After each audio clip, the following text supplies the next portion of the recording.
Et bonjour les amis, je suis très heureuse de vous retrouver aujourd'hui pour vous présenter les énergies de la pleine lune en Gémeaux du 27 novembre 2023, donc lundi prochain. On est mercredi, je sais même plus quel jour on est. Je vous remercie de liker, de mettre un petit pouce pour me faire plaisir en me disant que ça vous plaît ce que je fais. Vous abonner pour être notifié des vidéos dès qu'elles sont mises en ligne et suivre tout ce que je fais. Et partager pour faire connaître la chaîne et faire bouger l'algorithme. Et surtout, je remercie tous les nouveaux abonnés et j'espère que ça vous plaît. N'hésitez pas à commenter pour me faire part des choses qui sont positives et négatives. Alors, je voulais faire un petit rappel, notamment pour les nouveaux abonnés, et de les remercier d'abord et de vous préciser que je ne vous montre pas les tirages en direct quand je tire les cartes pour pas vous faire perdre du temps et sachant que j'ai toujours pas trouvé le mode accéléré dans mon logiciel de vidéo. Donc voilà, c'est juste pour ça, je ne vous regarde pas les cartes avant, je les tire, je les pose et j'enclenche l'enregistrement de la vidéo. Donc vous avez du live, hein, je ne cherche pas les cartes dans les paquets, tout ça, sinon ça a vraiment aucun intérêt. Les choses sont instantanées comme je le suis. Voilà pour cette petite précision. Alors, nous avons d'abord les news des planètes et la nouvelle lune, la pleine lune, pardon, qui a lieu en Gémeaux. Donc, pleine lune veut dire une lune opposée au Soleil. Soleil qui est en Sagittaire demain, le 23. Et donc, on va avoir affaire à de nouvelles énergies. Donc, pour les news des planètes et cette pleine lune, on verra après avec le jeu des 152 mots, donc les 3 mots que je tire. Et surtout, n'hésitez pas à me dire si ça vous plaît, si vous voulez que je tire plus de mots, que j'en tire pas, que je change d'une semaine sur l'autre. Le symbolone parce que je l'adore et qu'il est toujours très juste. Et les 9 cartes pour voir un petit peu quelles sont les énergies de cette pleine lune. Avec le tarot cette fois. Alors c'est le Rider-Waite, enfin c'est un assimilé au Rider-Waite, pas le tarot de Marseille, mais si vous préférez le tarot de Marseille, je le ferai aussi au tarot de Marseille. N'hésitez pas à me le dire en commentaire. Voilà. Donc cette pleine lune en Gémeaux. Donc avant, les énergies vont se réouvrir avant cette pleine lune, puisque le 18 novembre, on a une conjonction exacte entre le Soleil et Mars, qui vont être encore en Scorpion, mais qui sont aussi opposés à Uranus en Taureau. Donc, on continue avec les énergies de la nouvelle lune qui a eu lieu récemment, et on va avoir avec la pleine lune une opposition Gémeaux-Sagittaire. Autant vous dire que la communication va être un peu bousculée. Puisque en Gémeaux, c'est le Mercure, la planète en domicile, et les Sagittaires, signe de feu, comment ça peut se passer. Donc, on a toujours Pluton en fin du Capricorne. On va enfin comprendre où on doit aller, mais on ne sait pas encore comment. Alors, c'est pas très très clair, hein, puisque Uranus est toujours en Taureau. On a aussi une fin des croyances limitantes avec cette pleine lune. Le 24 novembre, nous avons Mars qui entre en Sagittaire, donc juste après le Soleil. Alors, Mars en Sagittaire, c'est significatif de nouvel espoir. Le Soleil en Sagittaire, donc le 22, bah, c'est aujourd'hui, hein, aujourd'hui où je tourne la vidéo, où il y a encore nécessité de réfléchir avant d'agir quand même, hein. Et on aura une nouvelle lune en Sagittaire le 13 décembre avec un nouveau cycle sous le signe du feu. Le 27 novembre, donc cette pleine lune Gémeaux-Sagittaire, c'est le Mercure qui s'oppose à Mars et au Soleil, hein, donc bon voilà, je pense que les communications vont être très très très fortes. On a aussi un carré avec Saturne qui représente l'ordre et la discipline qui est toujours en Poisson. Donc en fait, on a cette énergie d'ordre et discipline de Saturne qui est quand même un peu floue, hein, cet ordre, cette discipline, cette morale qui est très très floue en ce moment, hein. C'est vrai qu'il y en a qui prennent de l'aisance avec ça. En même temps, Saturne n'est pas très à l'aise en Poisson, hein, donc on a toujours une sorte de versatilité qui est quand même un petit peu significative à tous les niveaux. Ensuite, on a aussi une lune qui est en carré avec les 2 luminaires. Ça va créer des hauts et des bas, des variations d'humeur importantes, hein, qui peuvent avoir lieu. Et puis surtout, une communication qui est très fuego. Voilà. Après, on a les croyances limitantes aussi qui sont toujours là, alors des doutes importants. Le Sagittaire, donc c'est un signe qui est dominé par Jupiter, donc on a une action, mais avec un mode Gémeaux, Mercure, donc une action, mais qui est beaucoup dans la discussion aussi, hein, on essaie de réfléchir. Donc cette, pleine lune va nous amener une énergie nouvelle, ça c'est sûr. Elle risque d'être encore, et je le dis à chaque fois, mais je sais que ça vous pose, des soucis parce qu'elle va être encore, mouvementée, puis on est sous le signe du feu, sous le signe de la communication, la pleine lune, mais en opposition avec, le Sagittaire, le Soleil et Mars qui sont en Sagittaire, donc qui reprennent du poil de la bête après le côté sombre du Scorpion et qu'ils ont vécu pendant un mois. Donc, on a quand même pleine lune qui va nous réouvrir des choses nouvelles. Hein. D'abord, en plus, on approche de Noël. Alors peut-être que l'énergie, même si la nuit tombe à 4h30, voire avant, on reprend un peu du poil de la bête, on sort des énergies du scorpion. Et les choses reprennent une signification. On sait ce qu'on a envie de faire. On ne sait pas encore comment on va le faire. On va discuter, on va communiquer. Il va y avoir aussi, je pense, beaucoup de communication des médias. Il va falloir aussi observer ce genre de choses parce qu'à travers ce flux et cette foule et ce dégueulis, hein, parce qu'on en est là de communication, on pourrait avoir des informations intéressantes à côté desquelles il ne faudrait pas passer. Voilà pour cette pleine lune et les news des planètes. On a Vénus qui est encore un petit peu à la traîne, qui est un peu moins active, et on a encore pas mal de planètes rétrogrades, hein, donc il faut attendre fin janvier 2024 et pour ressentir de vrais changements. Mais là, les choses se font. En fait, on les voit pas parce elles se font, mais elles sont pas encore au grand jour. Et se prépare et préparez-vous aussi parce que 2024 devrait être le début d'un gros changement qui devrait se faire en 2025, hein, de tout ce que j'ai un petit peu entendu à droite et à gauche au niveau astrologie. 2024 va pas être de tout repos non plus, mais différemment de 2023. Voilà pour les news des planètes et la pleine lune au niveau astrologique. Pour ce qui est des cartes, nous avons avec le jeu des 152 mots féminins, donc c'est une pleine lune féminine, mais ambivalente en Gémeaux, la foi et les finances. Bon, ben alors deux choses complètement différentes, mais en fait on va avoir, je pense, une dualité. Alors une dualité avec le côté féminin des choses, donc dans l'affection certainement, et un choix à faire ou un rééquilibrage à faire entre les croyances, entre ce en quoi on croit ou les foi, je sais pas, et le côté matériel et financier. Voilà, pour moi, c'est l'interprétation que j'ai de ces mots féminins, foi et finance.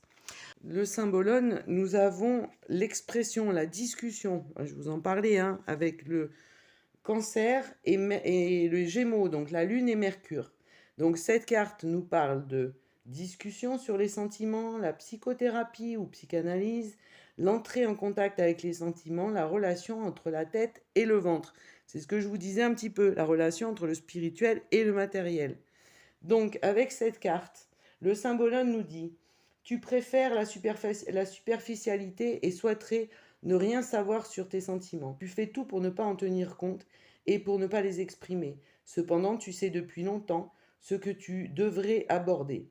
Car il est important que tu saches que les sentiments non exprimés ont la particularité de rendre malade, comme si un poids pesait en permanence sur ton estomac. Voilà, ça c'est le symbolone et son côté cash. Ensuite, il est temps que tu t'exprimes, que tu dises ce qui t'anime, ce qui se passe en toi. Si tu ne t'exprimes pas, tu n'avanceras pas. Au contraire, tu reculeras. Trouve-toi un psychologue ou un ami disposé à t'écouter. Bon, au moins vous savez ce que vous devez faire là. Hein, au moins vous savez ce que vous devez faire. Là, on est bien. Alors, ensuite, nous avons en solution: tu as fait le lien entre la tête et le ventre. Ne te laisse pas terroriser par tes sentiments et ne terrorise pas les autres et ne les étouffe pas. Tes sentiments, hein, sous-entendu. Dès que tu les ressens, exprime-les, mais n'en fais pas trop grand cas, car ils ne sont finalement pas si importants que cela. En fait, ça vous explique un petit peu l'articulation des émotions entre le Cancer et les mots, la communication et Mercure. Donc en fait, ce symbole, cette carte du symbolone nous explique que c'est pas la peine de faire tout un pataquès parce que vous vous sentez mal, parce que vous vous sentez bien, parce que voilà, il faut doser. Alors avec le Sagittaire, je suis pas sûre qu'on dose vraiment, hein, mais bon, en exprimant les choses, en communiquant, en échangeant, on devrait arriver à faire la part des choses entre le mal-être qu'on peut ressentir, parce que la dame, elle n'a pas l'air super joyeuse quand même, et on a Mercure qui va, par cette communication, par ces échanges, nous permettre d'équilibrer nos émotions. Donc, surtout, on parle, on analyse, on écoute, on dialogue surtout, voilà, et on partage ce qu'on ressent, parce que vous verrez que beaucoup de gens partagent les mêmes émotions que vous. Avec le tarot, nous avons le cavalier de denier, énergie nouvelle, le 5 de denier et le 7 de coupe. Ensuite, nous avons l'ermite, nous avons la reine de coupe, le 6 d'épée, la force,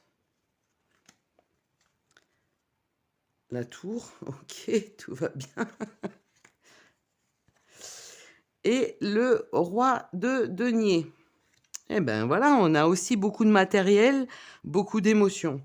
Alors, avec ces cartes, avec notamment le cavalier de denier, on a une énergie jeune mais disciplinée avec ce cavalier de denier. Alors le pentacle, hein, ce sont les deniers en français et dans le tarot de Marseille.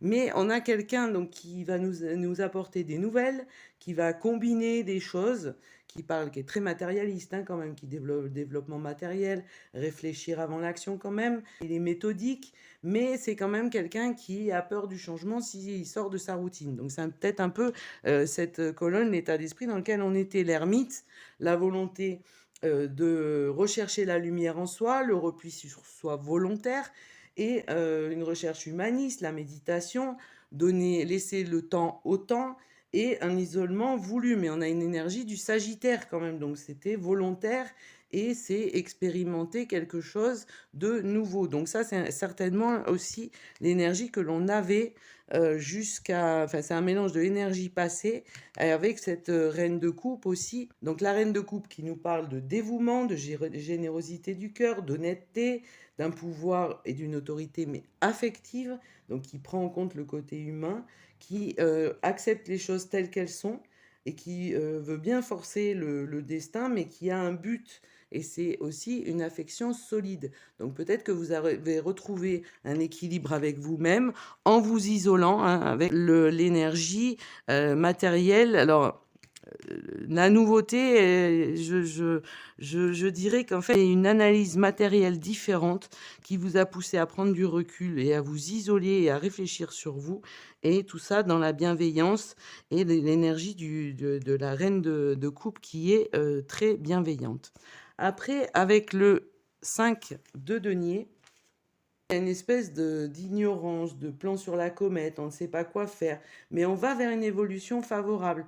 On a des projets, notamment avec la reine de coupe et le cavalier de denier. C'est des nouveaux projets, mais on ne sait encore pas comment faire.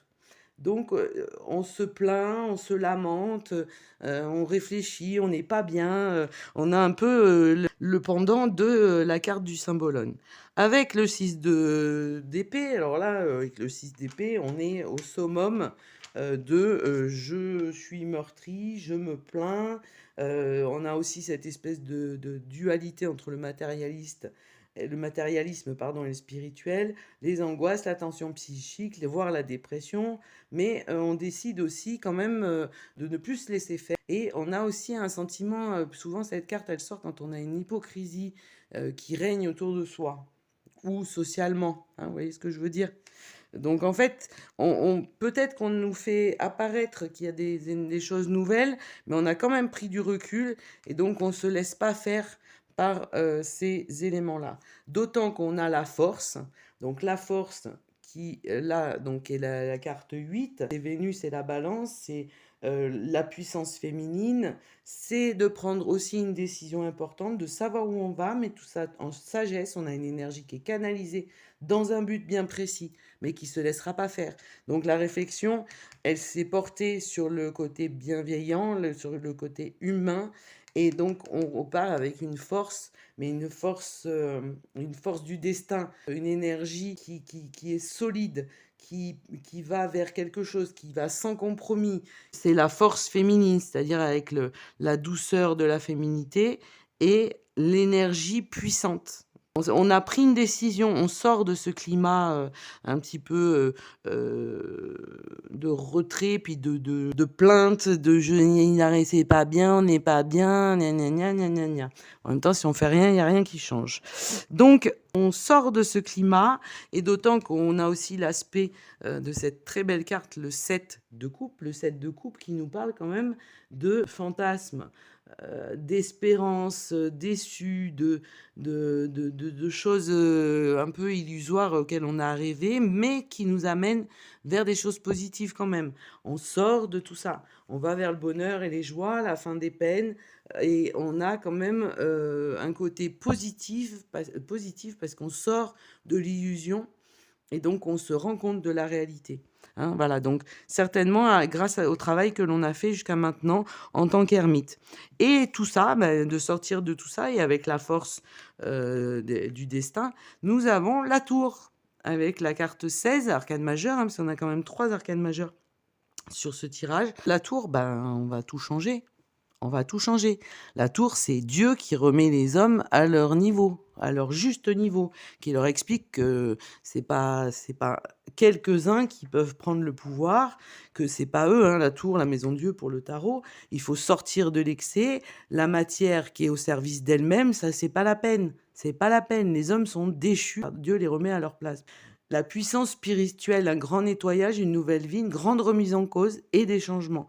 Donc on a vraiment l'énergie du changement qui se remet en place avec cette pleine lune qui s'oppose à l'énergie du changement, mais qui va pas pouvoir s'opposer longtemps puisque on a le Soleil et Mars en Sagittaire. Et donc on a aussi quelqu'un qui devrait se casser la figure, celui qui reste très matérialiste, c'est le roi de denier. C'est ce personnage qui veut se faire passer pour un bienfaiteur, mais qui l'est pas du tout. C'est un égoïste, c'est quelqu'un qui est complètement désinvolte, qui est fixé sur son matérialisme, qui a une influence très négative et qui est caractérisé, moi souvent je le caractérise par le banquier. Voilà, comme ça résume tout. Hein, voilà. Désolée pour ceux s'il y en a qui m'écoutent, mais je crois pas. Enfin, j'espère pas.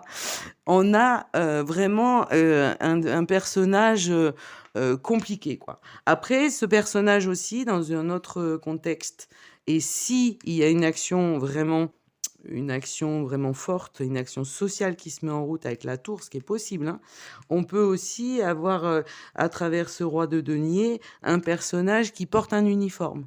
Donc ça peut symboliser aussi quelqu'un qui porte un uniforme ou en allant au bout du raisonnement, ça peut aussi être la déchéance avec cette tour de remettre en place par la force et l'énergie de l'univers, de remettre en place ces êtres humains qui se prennent pour des rois, mais qui sont hyper fixés sur l'argent et sur tout le truc, qui sont mais vraiment sans préoccupation des autres et qui sont prêts à tout pour l'argent, et qui, du coup, vont être remis à leur place, et donc ces gens qui portent un masque ou qui se prennent pour des rois.